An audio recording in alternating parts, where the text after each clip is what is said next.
ठीक है। अब सेम चीज यहाँ पे फिर से अप्लाई करके देखते हैं। डेटा टैब में जाएंगे, एडवांस पे क्लिक करा, ठीक है।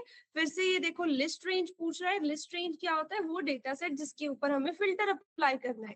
क्राइटेरिया रेंज अगर देखो वो खुद से पिक नहीं कर रहा है, आपके पास एम्प्टी आ रही है, तो आप इधर क्लिक करोगे। क्लिक करने के बाद ये क्राइटेरिया वाले सेल्स खुद से सिलेक्ट करोगे। सिलेक्ट करने के बाद ओके करोगे। अब देखो क्या हो गया, सिर्फ 8 वाले आ गए। क्यों? क्योंकि मैंने क्राइटेरिया लिखा था दैट वाज की रेटिंग गिवन 8 होनी चाहिए। और अगर इसको मैं गलत लिख दूं, यहाँ पे मैंने अप्लाई कर लिख दिया सिर्फ रेटिंग। अब ये करके देखते हैं, एडवांस फिल्टर अप्लाई करके देखते हैं कि क्या ये ढंग से काम करेगा या नहीं करेगा। एडवांस फिल्टर, सेम चीज अप्लाई करी, तो क्या इसने सही काम करा? नहीं करा। तो एक चीज मस्ट होती है फॉर एडवांस फिल्टर, वो क्या है कि जिस भी कॉलम के ऊपर आप फिल्टर अप्लाई करना चाहते हो उसका नाम ठीक लिखना है। जैसा सा डेटा सेट में अवेलेबल है बिल्कुल वही नाम। ठीक है जी। अगर आपको कोई स्पेसिफिक वैल्यू के इक्वल चाहिए कि 8 के इक्वल हो, तो यहाँ पे सिर्फ 8 लिख देना है। ग्रेटर देन लगा सकते हैं, लेस देन लगा सकते हैं, ग्रेटर देन इक्वल टू लगा सकते हैं, लेस देन इक्वल टू लगा सकते हैं। ठीक है जी। अब अगली चीज देखो और क्या हो सकता है। नेक्स्ट हमारे पास क्या आ सकता है कि मुझे बिटवीन देखना है कि रेटिंग गिवन जो है वो 6 से 9 के बीच हो। तो ये कैसे लगाया जाएगा? अब इस चीज को ध्यान से समझना है। देखो, एंड और के बारे में सबको पता है क्या होता है? पता है जी सबको, एंड किसको बोलते हैं और किसको बोलते हैं? और होता है कि ये चीज या फिर ऐसे हो या फिर ऐसे, दोनों तरीके से होगी तो चलेगा। ठीक है जी। अब देखो, जब हमें एंड अप्लाई करना होता है, ठीक है जी, अब मैं अगर बोल रही हूँ कि you have to complete your worksheet and give the test as well, उसका क्या मतलब है कि जो आपको वर्कशीट भेजी गई है वो भी आपको करनी है एंड टेस्ट भी देना है। अगर मैं आपको वही सेंटेंस और के साथ बोल रही हूँ कि कंप्लीट द वर्कशीट और गिव द टेस्ट, इसका मतलब होता है दोनों से एक काम कर लो, चलेगा, कोई बात नहीं। ठीक है जी। तो ऐसे ही हम यहाँ पे भी एंड और अप्लाई कर सकते हैं। ठीक है। अब देखो, जब हमें एंड अप्लाई करना होता है, देखो मैंने आपको यहाँ पे क्या बोला कि रेटिंग गिवन जो है वो आपकी 7 या फिर 6 से बेसिकली ऊपर होनी चाहिए, 9 से नीचे होनी चाहिए। ठीक है। तो यहाँ पे 6 या 6 से ऊपर के लिए लगाया जाएगा ग्रेटर देन इक्वल टू 6, यही लगाया जाएगा कि रेटिंग गिवन या तो 6 या 6 से ऊपर हो। और इधर नीचे मैंने लिख दिया लेस देन इक्वल टू 9। ठीक है जी। ये rating given greater than equal to 6, ये लेस देन इक्वल टू 9। अब एक चीज, अब यहीं पे सेम एडवांस फिल्टर फिर से अप्लाई करके देखते हैं। डेटा टैब में गए, क्राइटेरिया में गए। अब ये क्राइटेरिया लिस्ट ठीक से नहीं उठा रहा, तो मैंने ये पिक करा, ओके। डेटा सेट हमारा सही नहीं आया, एक मिनट। इसकी फॉर्मेटिंग क्यों सही नहीं है?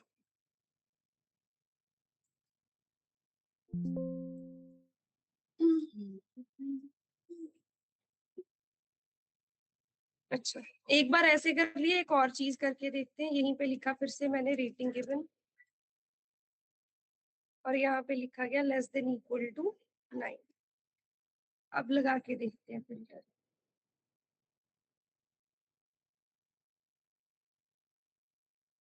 ये तो हमारा ठीक है, क्राइटेरिया हमें चेंज करना पड़ेगा। अब देखो, अब सही आ गया। पहले जो हमने करा था वो गलत आ रहा था, अब हमने करा वो सही आ रहा है। देखो इसका रीजन क्या है। जब हम एक ही कॉलम के अंदर वैल्यूज लिखते हैं उसका मतलब होता है और। एक मिनट में कोड कनेक्ट कर लो, फिर समझाती हूँ। देखो ध्यान से समझना है, जरूरी चीज है एडवांस फिल्टर। तो अगर मैंने यहाँ पे इन रेटिंग गिवन को एक ही सिंगल लाइन में लिखा था, तो हमारे पास जो है, जो हमने एक्सपेक्ट करा था वो नहीं आ रहा था, क्योंकि सेम ही लाइन में लिखने का मतलब होता है और। या फिर एक और ज्यादा सिंपल एग्जांपल से समझ लेते हैं। यहाँ पे मैं क्या कर रही हूँ, पहले इसको रिमूव कर दे।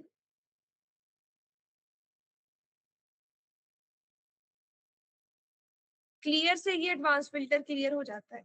इधर मैंने लिखा 6 और यहाँ पे मैंने लिखा 8, ठीक है। ये सिलेक्ट करा, एडवांस पे गए, क्राइटेरिया पूछा जा रहा है, ये क्राइटेरिया बता दिया, ओके करा। अब देखो आ रही है 6 और 8 वाली वैल्यूज, क्यों आ रही है, ऐसा क्यों हो रहा है?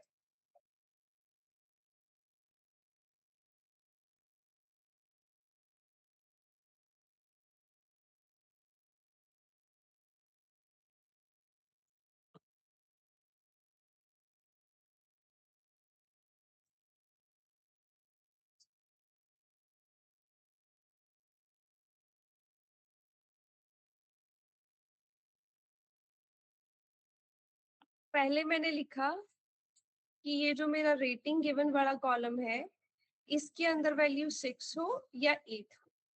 अब जब सेम ही कॉलम के अंदर चीजों को लिखा जाता है, उसका मतलब क्या होता है कि रेटिंग गिवन 6 और रेटिंग गिवन 8, इसका मतलब रेटिंग गिवन 6 हो वो भी चलेगा या फिर 8 हो वो भी चलेगा। तो उसकी वजह से क्या आ गया, हमारे पास वो सारे के सारे कॉलम्स जो है वो फिल्टर होके आ गए जिनके अंदर रेटिंग गिवन 6 था या 8 था। ठीक है जी। अब सेम ही चीज इससे पहले हमने करी थी ना, वो ग्रेटर देन लेस देन वाली, उसको भी एक बार समझते हैं। उस केस में मैंने लिखा था कि rating given greater than equal to 6, less than equal to 9। अब इसका मतलब है कि रेटिंग गिवन जो है, या तो वो 6 या 6 से ज्यादा होनी चाहिए, या फिर रेटिंग गिवन 9 या 9 से कम होनी चाहिए। ये होगा ये भी चलेगा, ये ऐसा सा होगा वो भी चलेगा कॉलम। अब अगर मैं 5 की बात करूं, तो 5 के केस में क्या ये ट्रू हो जाएगा? क्या 5 6 या 6 से बड़ा होता है? नहीं होता है, उसकी वजह से मे बी ये ना आए। पर मैंने इसी के साथ लिख रखा है कि वो 9 से छोटा होगा तो भी चलेगा। 5 6 से बड़ा नहीं है पर 9 से तो छोटा है, दैट इज वाई वो आ गया। अगर 10 की बात करें, 10 से 6 से बड़ा नहीं है, पर वो 10 9 से तो छोटा ही है, सॉरी 9 से वो बड़ा नहीं है पर 6 से तो बड़ा ही है, तो उस केस में 10 भी आ गया।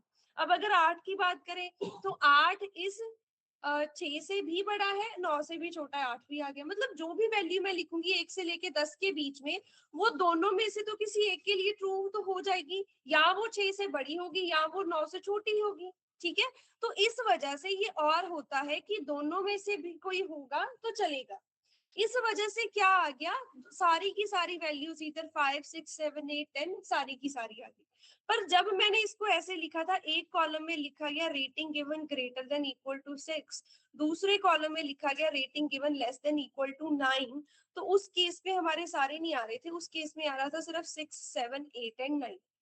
अब इसका क्या रीजन है, जब दो अलग अलग कॉलम्स में लिखा जाता है, इसका मतलब है कि जो हमारी रेटिंग गिवन है वो ग्रेटर देन इक्वल टू 6 भी होनी चाहिए, एंड एज वेल एज वो लेस देन इक्वल टू 9 भी होनी चाहिए।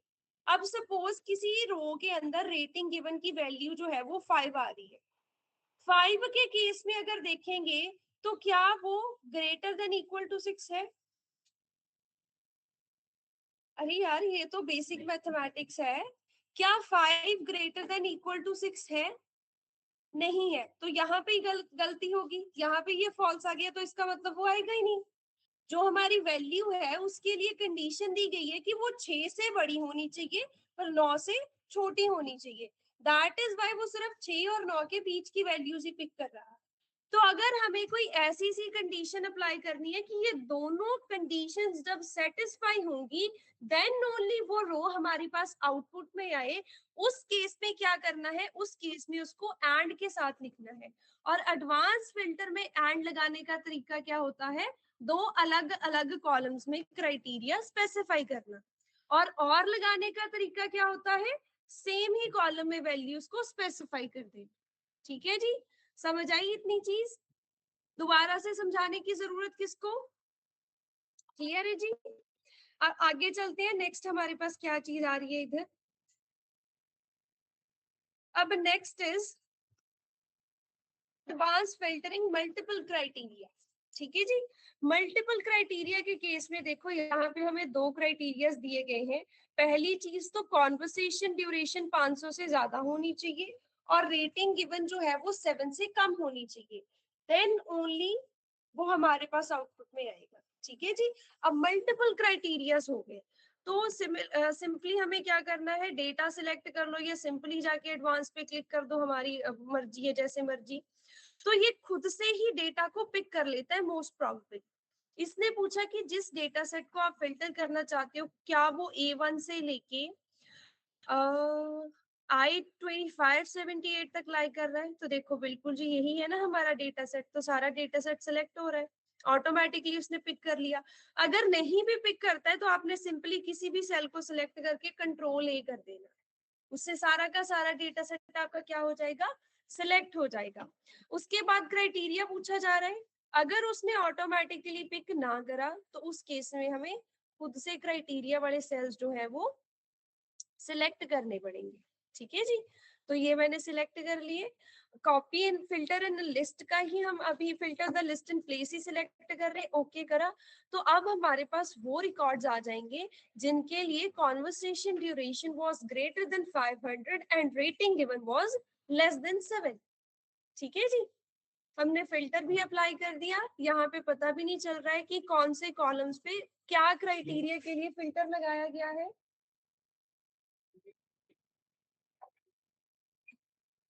ठीक है जी, समझ आ रहा है।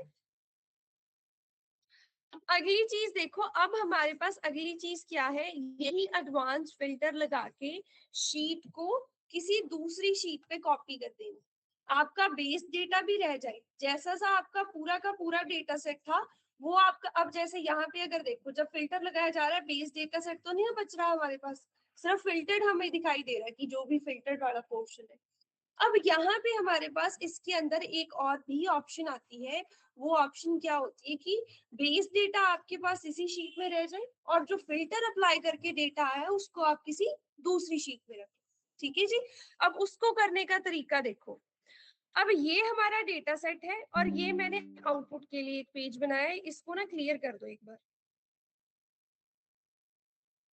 आउटपुट वाले में डेटा प्रेजेंट होगा, वो मैंने गलती से स्टूडेंट्स को करवा के एज इट इज सेव कर दिया, उसको रिमूव कर देना एक बार।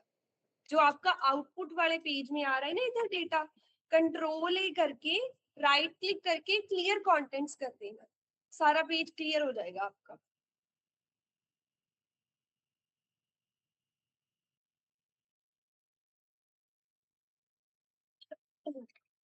हो गया जी। अब देखो ये चीज कैसे करेंगे।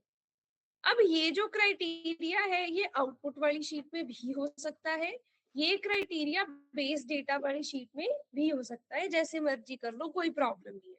अब ध्यान से देखना है, आउटपुट वाली शीट के मैं A1 सेल में आई हूँ। ठीक है, यहाँ पे आके डेटा टैब में जाके मैंने फिर से एडवांस्ड पे अप्लाई करा है। अब ये ना गलत रेंज पिक कर रहा है, ये इसी वाली शीट की रेंज पिक कर रहा है A1 से लेके L2578, पर यहाँ पे तो हमारा डेटा है ही नहीं। तो मैंने ये क्लिक करा, आप इस पे भी क्लिक करके कर सकते हो।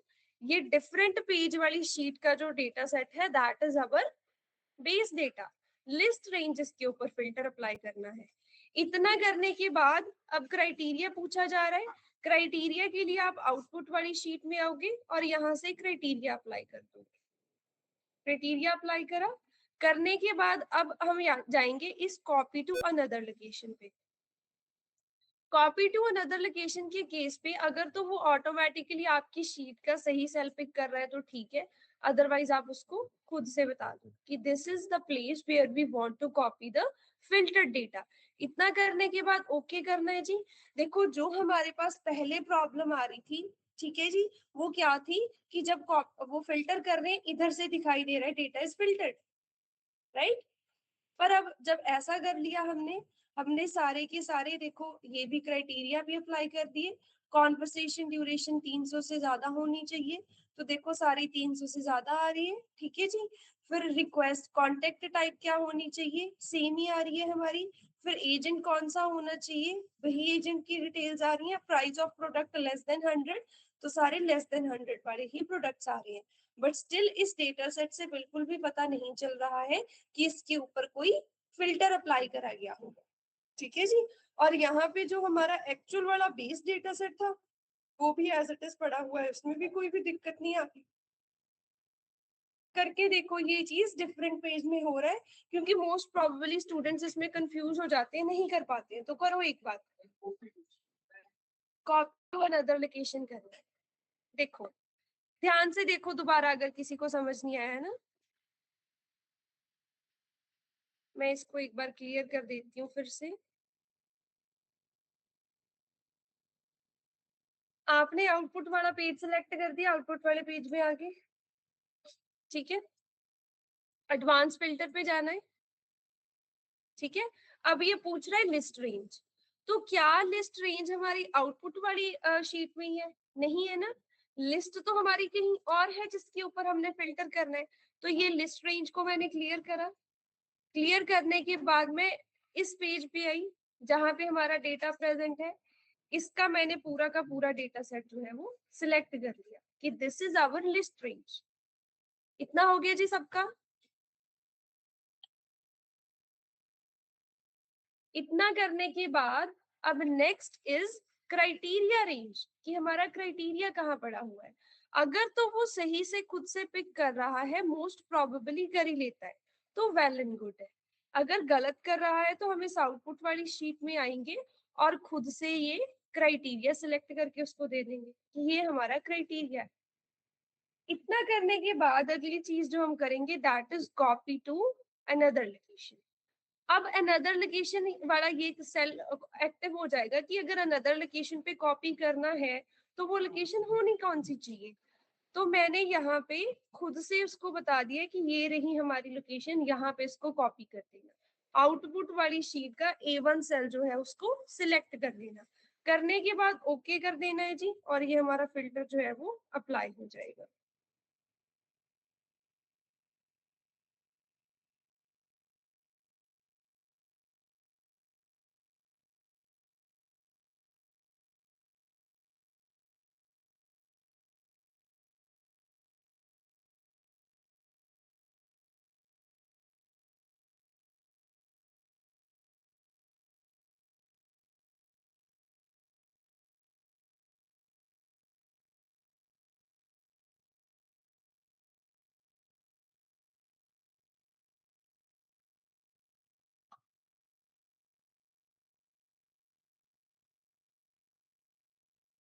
हो गया जी अप्लाई सबका एडवांस फिल्टर।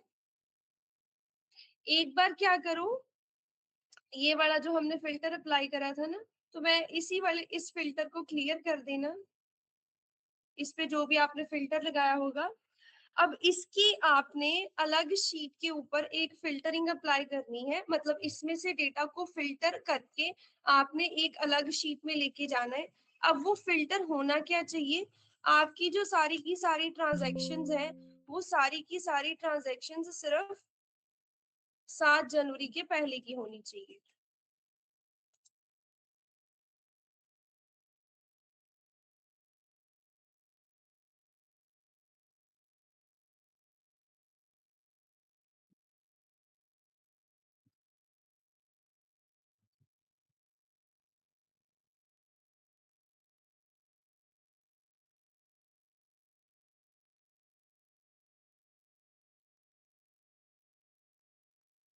ट्रांजैक्शन 7 जनवरी के पहले की होनी चाहिए, एंड रेटिंग गिवन जो है 7 से ज्यादा होनी चाहिए। ये फिल्टर अप्लाई करके दूसरी शीट के अंदर डेटा को लेके जाओ, जो फिल्टर डेटा। ठीक है जी, एडवांस फिल्टर का ऑप्शन नहीं है, यहाँ पे आओ एक बार देखो, चेक करो। नहीं है इंद्रजीत एडवांस फिल्टर का ऑप्शन।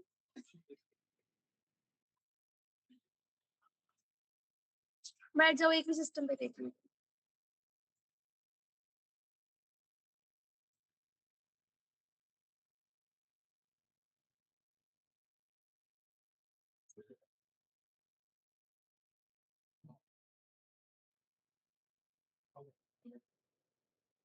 एक मिनट यार, फिर मैं सर से पूछती हूँ क्रैक वर्जन का किसी। बाकी करो ये पार्ट।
हो गया जी? कर लिया सबने? बोला यार आज पक्का कल तक आपको मिल जाएगा एक्सेल, ठीक है, जिनके पास नहीं है एक्सेल। किसने पूछा क्या? हो गया क्वेश्चन सबका जो दिया था? कोई प्रॉब्लम किसी को? ठीक है, समझ आ गया एडवांस फिल्टर का क्या क्या यूज केस होता है? फिल्टर होने के बजाय भी हम ये एडवांस फिल्टर क्यों यूज कर सकते हैं, क्या एडवांटेजेस है इसकी? क्लियर है जी सबको? ऑनलाइन किसी का कोई क्वेश्चन?